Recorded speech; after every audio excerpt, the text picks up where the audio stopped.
오늘 이 본문을 가지고 하나님의 복음이라는 제목으로 말씀을 전하겠습니다. 아이들하고 이제 명절을 보내면서 창원 시내를 한 바퀴 이제 둘러볼 기회가 있었습니다. 창원 시내를 둘러보는데 창원에 꽤 큰 교회를 지나가게 되었어요. 근데 그 교회에서 유독 눈에 들어오는 글자가 있었는데 그 예수 구원 이렇게 딱 간판처럼 달아두었더라고요. 예수 구원. 그 네 글자를 보면서 생각이 좀 많아졌습니다. 예수 구원. 이거는 기독교의 아주 오래된 슬로건입니다. 예수가 우리를 구원하신다. 예수 구원. 예수 믿어서 천국에 가자. 예수 천국, 불신 지옥. 그래서 우리는 복음이 무엇이냐라고 하면 항상 그 네 글자 예수 구원 이렇게 말하곤 합니다. 그리고 여기서 이제 조금 더 나아가면 이제 하나님 우리를 사랑하셔서 하나님이 그 아들 예수 그리스도를 보내주셨고 그 예수 그리스도가 우리를 위해 십자가에 달려 죽으시고 3일 만에 부활하시어 우리를 구원하셨다. 이게 복음이다. 맞습니까? 틀립니까? 맞습니다. 이거는 복음입니다. 하나님이 우리를 사랑하시어 그 아들 예수 그리스도를 보내시어 우리를 구원하신다. 이거는 복음 중에 복음입니다. 그런데 오늘 제가 이제 드리고 싶은 말씀은 만일 이게 복음의 전부다. 예수 구원이 복음의 전부다라고 할 것 같으면 굳이 이 성경 66권이 필요할까라는 생각을 문득 해보았습니다. 구약 성경 안 그래도 말도 어렵고 내용도 어렵지 않습니까? 근데 예수가 우리를 구원하신다. 이것만 알려면 사실 성경 66권 가운데 몇 권이 필요할까요? 한 권만 있어도 됩니다. 복음서 중에 한 권만 있어도요. 예수가 우리를 구원하신다라는 것은요. 얼마든지 충분히 알 수 있어요. 집사님, 지금 예수가 구원하신다라는 내용을 말하고 있잖아요. 예수가 구원하신다라는 내용이 복음의 전부라면 복음서만으로 충분해요. 왜냐하면 복음서의 내용이 그거거든요. 예수가 우리를 구원하신다. 오늘 박 집사님 굉장히 불만 있으신 것 같은데 천천히 들어보시면 될 것 같습니다. 또 오늘 제가 드리고 싶은 말씀은 복음이란 건 단순히 예수가 우리를 구원하신다 이것만으로는 정의될 수 없는 이거보다 훨씬 더 크고 놀라운 우리의 생각과 우리의 기대를 뛰어넘는 하나님의 놀라운 일이 사실 이 복음이라는 두 글자 안에 담겨 있다는 거예요. 그래서 우리가 복음을 단순히 예수 구원 네 글자로 바꾸지 말자. 이게 오늘 제가 드리고 싶은 말씀입니다. 복음은요 훨씬 더 놀라운 겁니다. 훨씬 더 큰 겁니다. 훨씬 더 위대한 겁니다. 그래서 오늘 성경 66권이 있는 거예요. 성경 66권이 단순히 예수가 우리를 구원하신다 이 말을 하고 싶은 게 아니고 성경은 하나님의 크고도 놀라운 일들을 우리에게 말씀하고자 하시는 거예요. 그래서 오늘 1절 말씀 보니까 뭐라고 되어 있습니까? 바울이 복음을 위해서 택정함을 입었는데 그 복음을 가리켜서 뭐라고 정의합니까? 하나님의 복음이라고 정의하는 거예요. 복음이 뭐라고요? 하나님의 복음이에요. 여러분 오늘 이거 하나만 꼭 기억하고 돌아가셔도 좋을 것 같습니다. 복음은 뭐라고요? 하나님의 복음. 하나님의 복음이라는 뜻이 뭐예요? 복음은 하나님에게 속한 겁니다. 복음은 하나님의 것입니다. 복음은 하나님이 이루시는 겁니다. 복음은 하나님이 하시는 일입니다. 복음은 하나님의 역사, 복음은 하나님의 기적입니다. 복음은 나의 복음이 아니에요. 복음은 하나님의 복음인 거예요. 근데 오늘날 사람들이 복음을 나의 복음으로 여기고 있어요. 나의 복음. 내 기준, 내 입맛, 내 생각에 맞는 복음. 그래서 내 입맛과 내 기준과 내 생각으로 만들어낸 복음은 거짓 복음이고 다른 복음입니다. 내 기준과 내 입맛에 맞는 하나님은 하나님이 아니라 우상이 되는 거예요. 그래서 우리가 다시 한번 이 말씀으로 돌아가서 정말 이 복음이 무엇이냐, 정말 이 복음이 무엇이기에 우리를 살리는 것이냐, 이거를 생각해야 된다라는 겁니다. 그래서 오늘은 이 복음에 대한 우리의 좁은 생각이, 우리의 그 좁은 생각이 좀 넓혀지기를 바랍니다. 기독교는 단순히 예수 믿어 천국 가자라는 이야기가 아니에요. 우리가 단순히 예수 믿어서 천국 가자라고 할 것 같으면 오늘 이 세상의 흐름 앞에 꺾임 당할 수밖에 없습니다. 오늘날 이 세상은 어떤 세상입니까? 종교다원주의입니다. 종교다원주의. 여러분, 종교다원주의라는 말은 많이 들어보셨을 거예요. 종교다원주의가 뭡니까? 종교다원주의. 이거를 보통 산으로 비유를 하는데요. 여러분, 등산할 때 등산로가 하나입니까? 여러 개입니까? 여러 개 있죠. 그러니까 이 길로 가든 저 길로 가든 어차피 정상에 오르게 되어 있다. 이게 종교다원주의예요.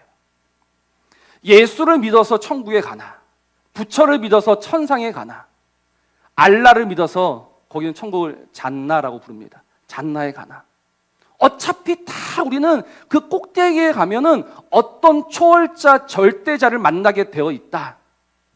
그러니 우리끼리 싸우지 말고 우리끼리 친하게 지내자. 이게 종교다원주의가 되는 거예요. 여러분, 이 말이 맞습니까? 틀립니까? 틀려요. 잘못됐어요. 그들은 여러 길이 있다라고 이야기하지만 우리는 오직 한 길을 이야기합니다. 근데 문제는 무엇이냐면, 입으로는 한 길이라고 말하고 있지만 실상 우리의 삶을 들여다보고 있으면 여러 종교 중에 하나처럼 믿으며 살아가고 있는 거예요. 그걸 대표하는 키워드가 열심이라는 키워드입니다. 열심, 정성. 우리가 정성을 다해서 열심을 내면 하나님을 만날 수 있다. 어떤 목사님이 이제 간증을 하면서 이렇게 이야기합니다. 우리 교회가 참 힘들었었는데 온 성도가 40일 새벽 기도를 하고 나서부터 우리 교회가 달라지고 부흥하게 되었다. 어떻게 보면 맞는 말 같고 어떻게 보면 좀 이상하게 들립니다. 여러분들 어떻게 생각하십니까? 우리가 40일 새벽 기도를 하면 교회가 달라진다. 맞는 말입니까? 틀린 말입니까? 여러분, 사도 바울이 정확히 이야기한 게 있습니다. 사도 바울이 빌립보서 3장 5절과 8절을 보십시오. 이렇게 이야기합니다. 나는 8일 만에 할례를 받고 이스라엘 족속이요 베냐민 지파요 히브리인 중에 히브리인이요 율법으로는 바리새인이요 열심으로는 교회를 박해하고 율법의 의로는 흠이 없는 자라. 그러나 무엇이든지 내게 유익하던 것을 내가 그리스도를 위하여 다 해로 여길 뿐더러 또한 모든 것을 해로 여김은 내 주 그리스도 예수라는 지식이 가장 고상하기 때문이라. 내가 그를 위하여 모든 것을 잃어버리고 배설물로 여김은 그리스도를 얻고라고 했습니다. 자, 여기서 사도 바울이 배설물로 여기는 것, 이게 뭐죠? 앞에 나왔던 열심입니다. 나는 지금까지 그 누구보다도 열심히 있었던 사람이다. 나는 그 누구보다도 정성을 다해서 하나님을 믿었던 사람이다. 그러나 그 열심과 그 정성을 뭐로 여긴다? 배설물로 여긴다라고 되어 있습니다. 그러니까 여러분, 기독교는요 정성의 종교가 아니에요. 기독교는 열심의 종교가 아니에요. 우리가 힘을 내자, 우리가 한번 해보자, 그래서 하자, 이거는 기독교가 아닌 거예요. 우리가 만일 우리의 정성으로 하나님을 감동시켜 드릴 수 있을 것 같다라고 생각하시죠? 그거는 하나님을 우습게 여기는 겁니다. 우리의 정성으로 하나님을 감동시켜 드릴 수 있다. 여러분, 성경 어디에 자신의 정성으로 하나님을 감동시켜 드렸던가요? 우리가 왜 아브라함과 다윗을 그토록 길게 보았습니까? 아브라함이, 다윗이 자신의 정성으로, 자신의 열심으로 하나님 역사를 이루어 가던가요? 아니, 우리가 하는 일은 늘 똑같습니다. 우리는 배신합니다. 배반합니다. 반역합니다. 돌아섭니다. 우리는 언제나 하나님의 등에 비수를 꽂았습니다. 그러나 그럼에도 불구하고 그 하나님이 우리를 인내해 주시고, 그 하나님 우리를 기다려 주시고, 그 하나님 우리를 참아 주시고, 그 하나님이 우리를 여전히 보듬어 주셔서 우리가 지금 이 자리에 있는 거예요. 우리가 우리의 열심과 우리의 정성으로 하나님 내 정성을 보세요, 내 열심을 보세요, 하나님 내 마음은 틀림없어요 라고 말하면서 하나님 앞에 나갔던 것이 아니라, 우리는 언제나 하나님의 마음을 후벼 팠고, 우리는 하나님의 마음을 어지럽게 만들었고, 우리는 하나님의 마음을 상하게 만들었지만, 그러나 그럼에도 불구하고 그 하나님이 우리를 기다려 주셔서 그 하나님의 인내와 그 하나님의 긍휼과 그 하나님의 사랑으로 말미암아 우리가 여전히 이 자리에 있는 거예요. 이거를 뭐라고 한다? 이거를 복음이라고 하는 거예요. 이거를 하나님의 복음이라고 하는 거예요. 하나님의 그 담없는 사랑과 하나님의 그 담없는 인내와 하나님의 그 긍휼로 말미암아 여전히 우리가 하나님의 자녀일 수 있는 것, 여러분 이게 복음인 겁니다. 우리의 열심이 아니에요. 우리의 재주가 아니에요. 우리에게 있는 재주라고는요, 죄 짓는 재주밖에 없습니다.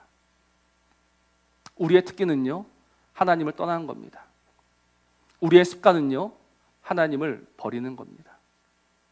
그게 인생입니다. 그럼에도 불구하고 그 하나님이 내가 너를 안다라고 하시면서, 그럼에도 불구하고 내가 너를 사랑한다라고 하시면서 여전히 우리를 붙들어 주시는 것, 여전히 우리를 그 자녀 삼아 주시고 우리를 기뻐하시면서 우리와 함께 거하시는 것, 이게 복음, 하나님의 복음인 겁니다. 근데 중요한 것은 이 복음을 아무나 알 수 있는 게 아니다라는 거죠. 오늘 사도 바울은 이렇게 이야기합니다. 나는 이 복음을 위하여서 무엇을 입었다? 택정함을 입었다라고 합니다. 나는 이 복음에 어떻게 되었다? 선택받았다라고 이야기합니다. 복음은 모두를 위한 복음이지만 모두가 믿을 수 있는 복음은 아닙니다. 복음은 하나님의 선택으로 되는 겁니다. 로마서 9장 10절에서부터 16절 말씀입니다. 그뿐 아니라 또한 리브가가 우리 조상 이삭 한 사람으로 말미암아 임신하였는데 그 자식들이 아직 나지도 아니하고 무슨 선이나 악을 행하지 아니한 때 택하심을 따라되는 하나님의 뜻이 행위로 말미암지 않고 오직 부르시는 이로 말미암아 서게 하려 하사 리브가에게 이르시되 큰 자가 어린 자를 섬기리라 하셨나니 기록된 바 내가 야곱은 사랑하고 에서는 미워하였다 하심과 같으니라. 그런즉 우리가 무슨 말을 하리요? 하나님께 불의가 있느냐? 그럴 수 없느니라. 모세에게 이르시되 내가 긍휼히 여길 자를 긍휼히 여기고 불쌍히 여길 자를 불쌍히 여기리라 하셨으니 16절 같이 한번 읽어봅시다. 시작. 그런즉 원하는 자로 말미암음도 아니요 다른 박질하는 자로 말미암음도 아니요 오직 긍휼히 여기시는 하나님으로 말미암음이니라. 아멘. 여기서 원하는 자가 뭐예요? 원하는 자. 나 믿고 싶어요 하는 자입니다. 난 믿고 싶습니다라고 해서 믿을 수 있는 게 아니다라고 말하고 있어요. 다른 박질하는 자, 열심을 내는 자. 누구보다도 열심을 내면 믿을 수 있느냐? 아니라고 말하고 있습니다. 오직 긍휼히 여기시는 하나님으로 말미암아서. 그래서 하나님은 바울을 택하시고 우리를 택하시는 거예요. 나중에 다시 한번 설명을 드리겠지만, 그래서 이 복음을 가리켜서 은사라고 하기도 합니다. 뭐라고요? 은사. 은사가 뭐죠? 선물입니다. 복음은 선물이 되는 거예요. 하나님께서 그 기뻐하시는 자에게 주시는 거예요.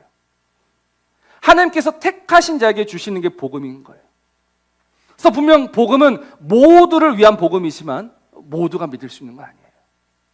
우리는 이 복음을 믿을 수 있음이 감사요, 오늘도 이 복음 앞에 무릎 꿇을 수 있음이 감사가 되는 거예요. 그래서 우리가 할 일은 무엇이냐면요, 이 복음을 계속해서 생각해야 되는 거예요. 하나님이 우리를 어떻게 사랑하시고 어떻게 부르시는가를 계속해서 듣고 또 들어야 돼요. 복음은 일회용 복음이 아닙니다.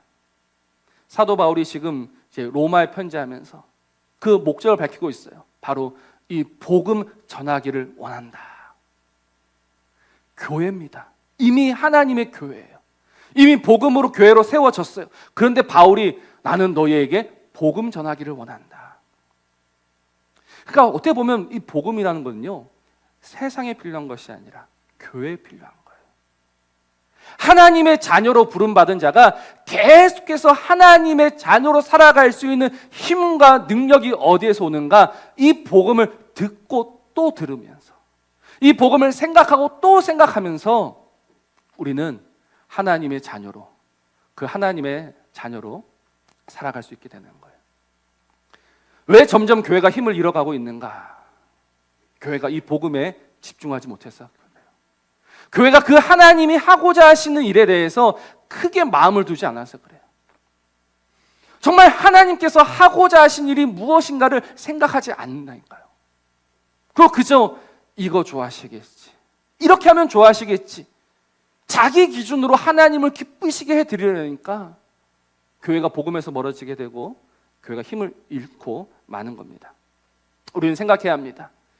우리가 오늘 교회로 살아가면서 하나님 우리에게 맡기신 그 복음이 무엇인가, 이거를 생각해야 돼요. 그래서 그 복음의 내용이 오늘 2절에 나옵니다. 우리 2절 같이 한번 읽어볼까요? 시작. 이 복음은 하나님이 선지자들을 통하여 그의 아들에 관하여 성경에 미리 약속하신 것이다. 아멘. 복음은 뭐라고 이야기합니까? 선지자들을 통하여 그의 아들에 관하여 성경에 미리 약속하신 것이다. 근데 오늘 이 2절은요, 상당히 번역이 잘못되었습니다. 원어에 보면, 오늘 저 본문을 보십시오. 그의 아들에 관하여 라는 저 8글자는 원어에 없어요. 이 복음은 하나님이 선지자들을 통하여 성경에 미리 약속하신 것이다, 이렇게만 되어 있어요. 그러니까 그의 아들에 관하여는 이제 번역 과정에서 이제 그럴 거야라고 생각하면서 집어 넣은 거예요. 그러니까 2절의 포인트는 아들에 있지 않습니다. 2절의 포인트는 어디에 있냐면 미리 약속하신 것이다, 여기에 포인트가 있어요. 복음은 뭐다? 미리 약속하신 겁니다. 복음은 하나님이 선지자들을 통하여서 미리 약속하신 것. 더 정확히 이야기하면 미리 선포하신 겁니다. 하나님은 이미 이 성경 구약을 통해서 하나님이 하실 일들을 다 선포해 두셨어요. 그리고 하나님이 선포하신 그 내용들이 하나하나 성취되어 가고 있는 거죠. 그래서 성경이 66권이 필요한 겁니다. 그래서 하나님께서 이미 선포하신 그 내용이 무엇인지를 알고, 그리고 그 내용이 어떻게 성취되어 가고 있느냐를 알기 위해서 성경이 필요한 거예요. 그런데 오늘 참 답답한 것은 우리가 예수를 믿는다, 우리가 하나님을 믿는다라고 하면서 이미 하나님께서 말씀하신 내용이 무엇인지에 대해서는요, 고민하지 않아요. 예수를 믿는데 어떤 예수를 믿는가? 내가 믿는 예수는 과연 누구인가? 여러분, 그 예수는 어디에서 찾아야 합니까? 언제나 말씀에서 찾아야 합니다. 왜냐하면 오늘날은 자칭 예수라는 자들이 여기저기서 일어나고 있기 때문에 그래요. 이것도 이미 성경에 기록되어 있죠. 마지막 때는 어떤 때입니까? 적 그리스도들이 일어나는 때입니다. 할 수만 있으면 택하신 자들을 미혹하기 위해서 광명의 천사로 자기들을 숨기고 가장한다라고 이야기합니다. 그러니 우리가 정말 복음을 알려면, 복음을 믿으려면 이 복음에 미리 선포되어 있는 그 하나님의 말씀을 알아야 되는 거예요. 여러분, 성경에 뭐라고 선포되어 있던가요? 하나님이 이 성경에 뭐라고 이미 약속해 두고 계십니까? 제일 중요한 말씀을 하나 말씀을 드릴게요. 창세기 12장 말씀입니다. 내가 너로 큰 민족을 이루고 내게 복을 주어 너의 이름을 창대하게 하리니 너는 복이 될지라. 너를 축복하는 자에게는 내가 복을 내리고 너를 저주하는 자에게는 내가 저주하리니 땅의 모든 족속이 너로 말미암아 복을 얻을 것이라. 이 하나님께서 선포하신 내용입니다. 오늘 공교롭게도 오늘 주일학교에서 교회학교에서 이 같은 본문을 이야기했어요. 근데 그 교재를 보면서 좀 아쉬웠던 게 뭐냐면 하나님이 아브라함에게 복을 주신다. 여기에 좀 포인트가 맞춰져 있더라고요. 근데 하나님이 아브라함을 부르실 때 포인트는요, 내가 너에게 복을 주겠다. 여기에 포인트가 있지 않습니다. 하나님께서 미리 아브라함을 통해서 하신 말씀, 이 포인트는 어디에 있습니까? 너는 뭐가 된다? 복이 된다에 있습니다. 너는 복이 된다. 그래서 이거를 어떤 목사님이 정말 네 글자로 잘 설명하셨는데 이 번역을 복덩어리로 바꾸자. 복덩어리. 아이고 우리 집에 복덩어리가 굴러 들어왔네. 여러분 이 복덩어리가 굴러 들어왔다는 말은 그 복덩어리로 말미암아서 누가 복을 받습니까? 주변 사람들이. 그 집이 복을 받는 거예요. 그러니까 하나님이 아브라함을 부르신 거는 이유와 목적이 단순히 아브라함에게 복을 주는 게 아니에요. 아브라함을 뭐로 만드신다? 복덩어리로 만드시는 거예요. 그러니까 그 아브라함을 통해서 축복하는 자에게는 복을 내리고 저주하는 자에게는 저주할 거고 땅의 모든 족속이 너로 말미암아 복을 얻는다. 이게 하나님께서 미리 선포하신 내용의 핵심입니다. 너로 말미암아서 이제 다시 무엇이 시작이 된다? 복이 시작이 된다. 그러니까 이 말의 뜻은 무엇이냐면 지금 그 땅 가운데는 복이 있다는 겁니까? 없다는 겁니까? 없다라는 거예요. 그러니 그들은 어리둥절하죠. 왜? 잘 먹고 잘 살고 있는데 아무 문제 없는데 하나님이 아브라함을 통해서 하신 말씀이 뭐냐면 그들은 복 없는 자야라는 거예요.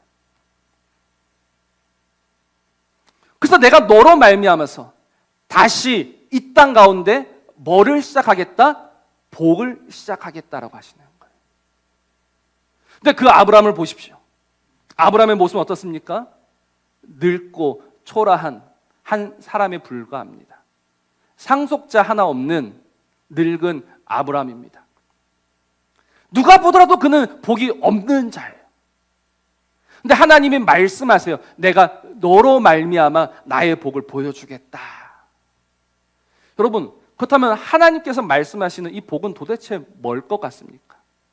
하나님께서 아브라함에게 복을 주겠다라고 하셨는데 여러분, 이 복은 뭐일 것 같습니까?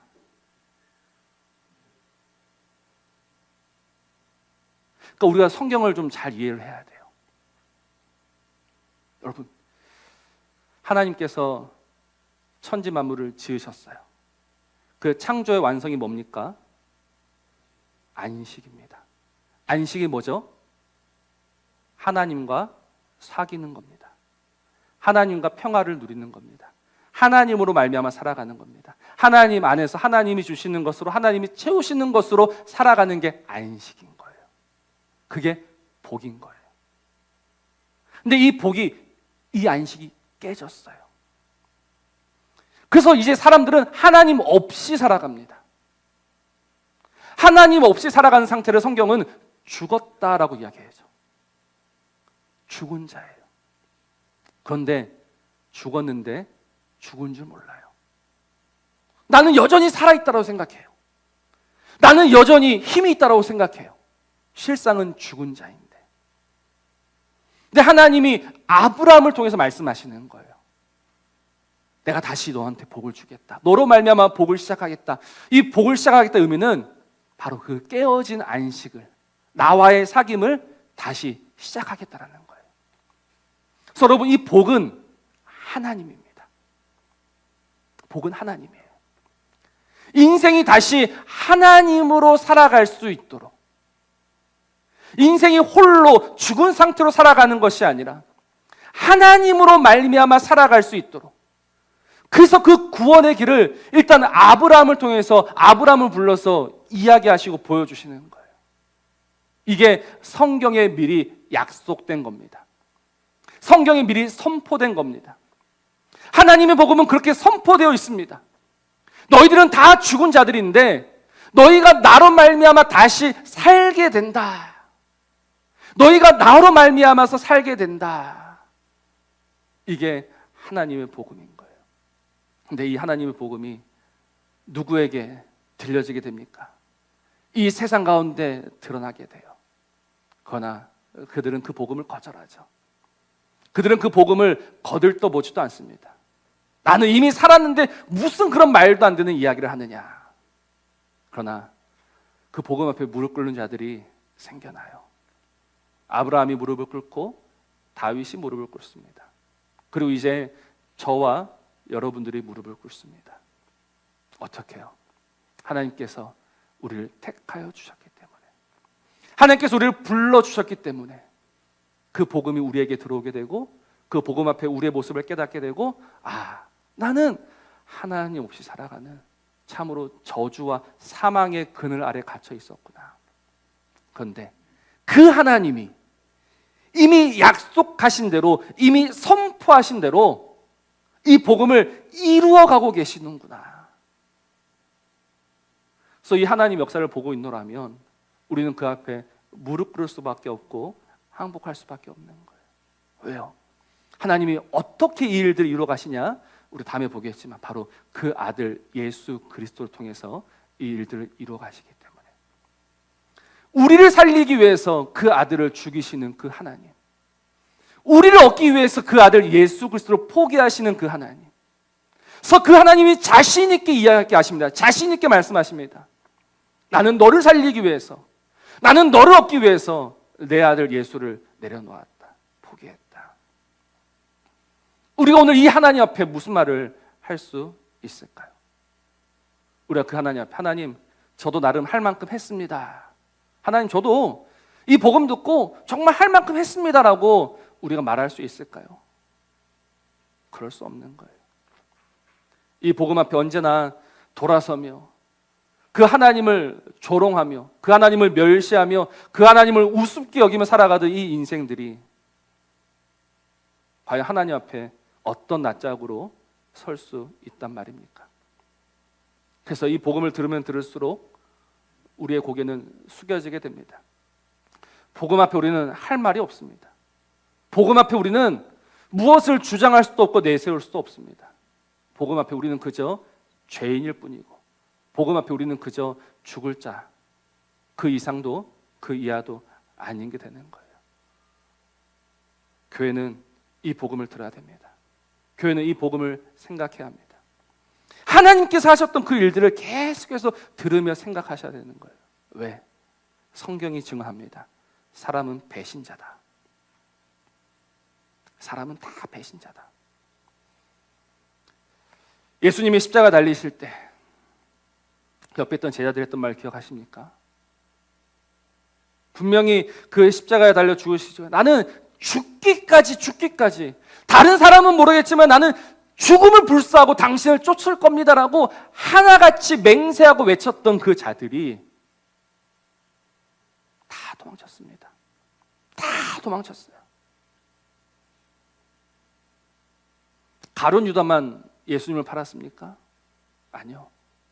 다른 제자들도, 그 우리도 예수님을 팔았어요. 그러나 그런 우리를 하나님이 사랑하셔서, 하나님이 기다려 주셔서 이렇게 우리를 살려내고 계시는 중입니다. 여러분, 이 복음을 생각하십시오. 이 복음을 배우십시오. 이 복음에 마음을 주십시오. 하나님의 복음입니다. 하나님이 우리를 사랑하셔서 우리에게 하시는 그 크고도 놀라운 일들을 날마다 생각하시면서 그 복음 앞에 무릎 꿇으시면서 그 복음 앞에 감격하시면서 그 복음 앞에 감사하시면서 그렇게 하나님 앞에 조금씩 나아가는 저와 여러분 되시기를 우리 주의 이름으로 축복합니다.